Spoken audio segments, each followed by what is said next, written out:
এগুলোও কিন্তু ভগবানের বা আল্লাহর বিভিন্ন নাম। তাহলে আমাদের সনাতন ধর্মে এরকম ব্রহ্ম, ঈশ্বর, ভগবান তিনটে মেইন নাম। এখন ব্রহ্ম বলবো আমরা কখন? যখন তিনি নির্গুণ নিরাকার, তখন তাকে আমরা বলি ব্রহ্ম। একটু খেয়াল করবেন, কথাটা কিন্তু একটু তাত্ত্বিক, একটু বোঝার চেষ্টা করবেন। নির্গুণ নিরাকার, তাকে আমরা দেখতেও পাই না, তার গুণও নাই এবং তার আকারও নাই, এই অবস্থায় যিনি বিরাজ করেন তাকে বলি আমরা ব্রহ্ম। ঈশ্বর কাকে বলবো? ঈশ্বর বলবো নিরাকার সগুণ। তাহলে ব্রহ্ম হলো নির্গুণ নিরাকার, আর ঈশ্বর হলো নিরাকার সগুণ। ঈশ্বরের নিরাকার মানে আকার নাই, কিন্তু তার গুণ আছে।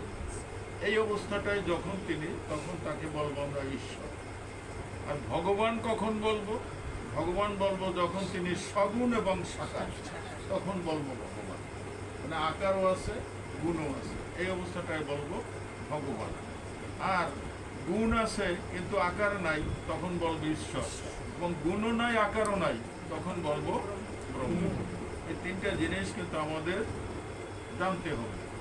এবং আমাদের মধ্যে বিভিন্ন রকমের দ্বৈততা থাকে। যেমন ধরেন কেউ দ্বৈতবাদী, কেউ অদ্বৈতবাদী, কেউ ভক্তিযোগ ভালোবাসে, কেউ জ্ঞানযোগ ভালোবাসে, কেউ কর্মযোগ, এই রকমের নানান রকমের আমাদের মধ্যে আছে। এখন মনে করেন এই যে আপনারা সবাই শঙ্করাচার্যের নাম শুনছেন, এই শঙ্করাচার্য একজন অদ্বৈতবাদী এবং অনেকে এই শঙ্করাচার্যের সমালোচনা করে যে উনি তো অদ্বৈতবাদী। অদ্বৈতবাদ মানে হলো উনি ব্রহ্মে বিশ্বাস করেন, উনি কোনো আকারে না, উনি গুণেও বিশ্বাস করেন না, তাকে বলা হয় অদ্বৈতবাদী। কিন্তু উনি অদ্বৈতবাদী হয়েও উনি অনেক দেবতা দেবীর স্তোত্র রচনা করছেন এই শঙ্করাচার্য। তাহলে তার দোষটা কোথায়? যারা না জানে তারা তার সমালোচনা করে, যেন উনি অদ্বৈতবাদী, উনি মায়াবাদী।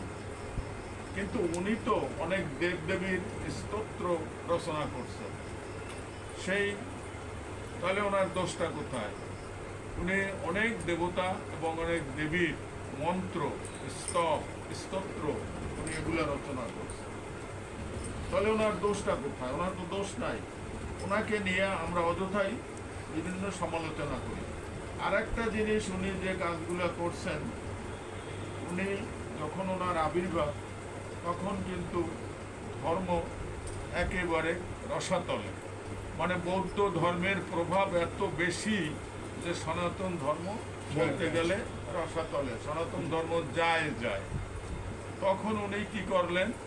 তখন উনি ওনার এই অদ্বৈত মত প্রচার করলেন এবং অদ্বৈত মত প্রচারের জন্য তিনি ভারতবর্ষের চতুর্দিকে 4টা মঠ তৈরি করলেন। পূর্ব দিকে যে মঠটা পুরীধামে, সেটা হলো গোবর্ধন মঠ।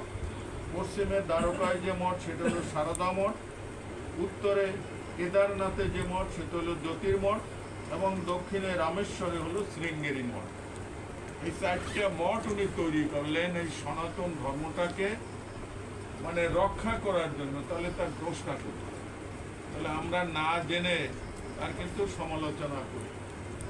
আর উনি ওনার এই যে মনে করেন তৎকালীন যে সাধু যারা, এই সাধুদের মধ্যে 10টা সম্প্রদায় ছিল। এই 10টা সম্প্রদায় যেমন ধরেন তীর্থ, আশ্রম, গিরি, পর্বত, সাগর, বন, অরণ্য, সরস্বতী, ভারতী, পুরী, এই 10টা সম্প্রদায় সাধুদের, এই 10টা সম্প্রদায়। আমাদের মঠ মিশনের সাধুরা কোন সম্প্রদায় যুক্ত বলতে পারেন? আমাদের মঠ মিশনে, রামকৃষ্ণ মঠ মিশনের এই যে 10টা সম্প্রদায় বললাম, এর মধ্যে কোন সম্প্রদায়? তীর্থ, আশ্রম, গিরি, পর্বত, সাগর, বন, অরণ্য, সরস্বতী, ভারতী, পুরী। তারা আমাদের মঠ মিশনের সন্ন্যাসীরা পুরী সম্প্রদায়। রামকৃষ্ণ মঠ মিশনের সন্ন্যাসীরা পুরী সম্প্রদায়ভুক্ত। যেমন আপনারা বরিশাল গেছেন, ভোলানন্দগিরি আশ্রমে গেছেন। তাহলে এই ভোলানন্দগিরি আশ্রমে ভোলানন্দ ছিলেন গিরি, গিরি সম্প্রদায়ভুক্ত। আপনারা মধুসূদন সরস্বতীর নাম শুনছেন? এই মধুসূদন সরস্বতীর ইনি হইলেন সরস্বতী সম্প্রদায়ভুক্ত। আপনারা কেশব ভারতীর নাম শুনছেন? চৈতন্য মহাপ্রভুর গুরু, উনি হইলেন ভারতী সম্প্রদায়ভুক্ত। আপনারা তোতাপুরীর নাম শুনছেন? ঠাকুর শ্রী রামকৃষ্ণের গুরু, উনি হলেন পুরী সম্প্রদায়ভুক্ত। আমরা পুরী সম্প্রদায়ভুক্ত। এই জন্য আমরা রামকৃষ্ণ মঠ মিশনের যারা আমরা সবাই পুরী সম্প্রদায়ভুক্ত। দাদা ওইটা কি নিম্বার্ক? হ্যাঁ, নিম্বার্ক কোনো সম্প্রদায় নেই। আচ্ছা, তাহলে এই যে 10টা সম্প্রদায়ের আমরা বললাম, এই রামকৃষ্ণ মঠ মিশনের আমরা পুরী সম্প্রদায় ভুক্ত, আমাদের সন্ন্যাসীরা পুরী সম্প্রদায় ভুক্ত, এবং আমাদের আদি গুরু হইল শঙ্করাচার্য। উনি এই 10টা সম্প্রদায় সৃষ্টি করে গেছেন। এখন আমি আগামীকালকে যে দিন, সেই দিনের তাৎপর্যের উপরে আমি 2-4 মিনিট কথা বলে আমার আলোচনা শেষ করব। সেটা হলো আগামীকালকে ভগবান শ্রীকৃষ্ণের আবির্ভাব দিবস। এখন আমি জানি না এটাকে জন্মাষ্টমী কেন বলা হয়, এটাকে বলা উচিত আবির্ভাব অষ্টমী, কিন্তু এটাকে সবাই আমরা বলি জন্মাষ্টমী। স্লোগানে আনলি প্লেটে জন্মাষ্টমী, আমরা স্লোগান দেই মানে শুভ হোক, শুভ দিন, শ্রীকৃষ্ণের জন্মদিন। এখন এই হ্যাঁ, দাদু ভালো জানে। এখন এটা কালকে তোমরা বলবা শুভ শুভ শুভ আবির্ভাব, জন্ম শ্রীকৃষ্ণের আবির্ভাব, এইভাবে বলবা। জন্মদিন না বলে বলবা আবির্ভাব দিন। তার কারণ হলো ভগবানের কোনো জন্ম হয় না, ভগবানের হয় আবির্ভাব। এখন এই শ্রীকৃষ্ণ আসলে কি, এখানে আমাদের পূর্বের আলোচক বৃন্দ শ্রীকৃষ্ণের সম্পর্কে আপনাদের একটু ধারণা দিয়েছেন, আমরাও একটু ধারণা দিতে চাই। সেটা হলো এই যে শ্রীকৃষ্ণ হলেন একজন অবতার।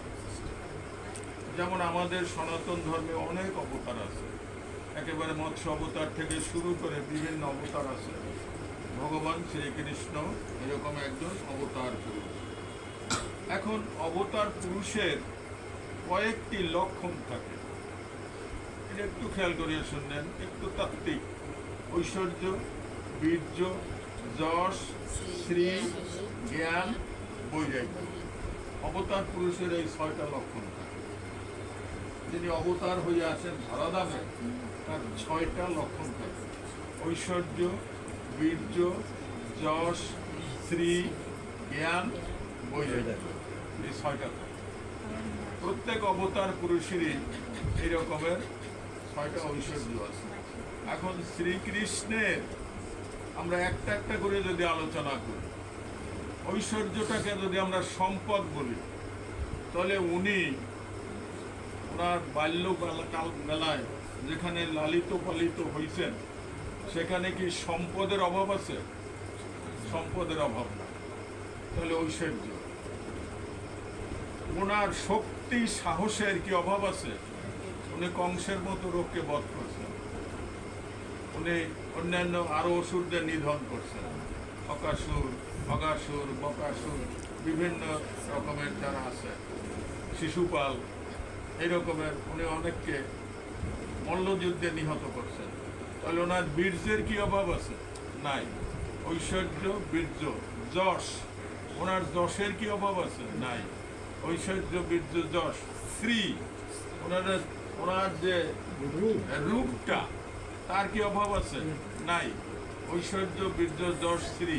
জ্ঞান, উনি গীতার মতো এইরকম একখান গ্রন্থ দান করছেন, ওনার কি জ্ঞানের অভাব আছে? নাই। তাহলে ঐশ্বর্য, বীর্য, যশ, শ্রী, জ্ঞান, বৈরাগ্য, উনি সব কিছু ত্যাগ করে আবার মথুরায় চলে গেলেন। তাহলে কি ওনার বৈরাগ্যের অভাব আছে? নাই।